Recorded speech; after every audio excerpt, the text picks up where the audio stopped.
নির্বাচন কমিশনের পাশের ভবনে আসলে ঢাকা ১৩, ঢাকা ১৫ আসনের রিটার্নিং কর্মকর্তার কার্যালয় আছে। এখানে কিছুক্ষণ আগে ঢাকা ১৩ আসনের ইসলামী আন্দোলন বাংলাদেশের একজন প্রার্থী তার মনোনয়নপত্র প্রত্যাহার করেছেন।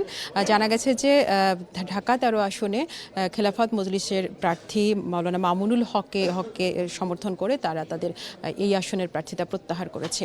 এবং আজকে যেমনটি জানা গেছে যে আজকেই নির্বাচনের চূড়ান্ত প্রার্থী বা প্রতিদ্বন্দ্বী প্রার্থী চূড়ান্ত হয়ে যাবে এবং কোনো দল যদি তাদের বিদ্রোহী স্বতন্ত্র প্রার্থী তাদের প্রার্থিতা প্রত্যাহার করতে চায় আজকেই তার শেষ দিন এবং জোট সংক্রান্ত সমস্যা সমাধানেরও কিন্তু আজকেই শেষ দিন এবং আজকে এই প্রার্থিতা প্রত্যাহার শেষ হয়ে গেলে আগামীকাল বুধবার চূড়ান্ত প্রার্থী তালিকা প্রকাশ করবে নির্বাচন কমিশন এবং এরপর প্রতীক বরাদ্দ দেবে এবং আগামী ২২শে জানুয়ারি থেকে নির্বাচনী প্রচারণা শুরু করবেন প্রার্থীরা। এবং এই নির্বাচনের যে পোস্টাল ব্যালট সংক্রান্ত বিভিন্ন ইস্যু এবং প্রচারণা সংক্রান্ত বিভিন্ন ইস্যুর পাশাপাশি নির্বাচনকে অবাধ, সুষ্ঠু ও কীভাবে গ্রহণযোগ্য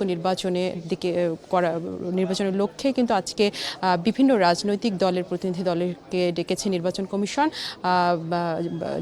বাংলাদেশ জাতীয়তাবাদী দল, বিএনপি, জামায়াতে ইসলামী সহ অন্যান্য যে রাজনৈতিক দলগুলো আছে তাদের প্রতিনিধি কিন্তু আজকে বিকেল ৪টায় নির্বাচন কমিশনে আসবেন। তারা প্রধান নির্বাচন কমিশনার সহ নির্বাচন কমিশনের সংশ্লিষ্ট কর্মকর্তাদের সাথে আজকে বৈঠক করবেন এবং আমরা যতটুকু জানতে পেরেছি যে পোস্টাল ব্যালট সংক্রান্ত বিভিন্ন বিষয় এবং নির্বাচনের প্রচারণা বিষয়ে বিভিন্ন প্রশ্ন আসলে তারা শুনবেন প্রার্থীদের রাজনৈতিক দলগুলোর কাছ থেকে এবং এই ব্যাপারে তারা তাদের নিজেদের ব্যাখ্যা এবং অবস্থান তুলে ধরবেন।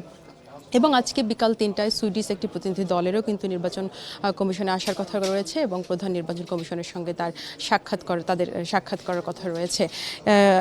যেহেতু আজকে প্রার্থিতা প্রত্যাহারের শেষ দিন, আগামীকাল চূড়ান্ত প্রার্থী তালিকা প্রকাশ করবে এবং এরপর থেকেই প্রচারণা শুরু হবে ২২ তারিখ থেকে। তো আশা করা যাচ্ছে বিকেলে যে রাজনৈতিক দলগুলো আসবে তারা আসলে বৈঠকের পর আসলে গণমাধ্যমকে জানাতে পারবেন যে তারা কোন ধরনের আলোচনা আসলে তাদের নির্বাচন কমিশনের সাথে তাদের হয়েছে।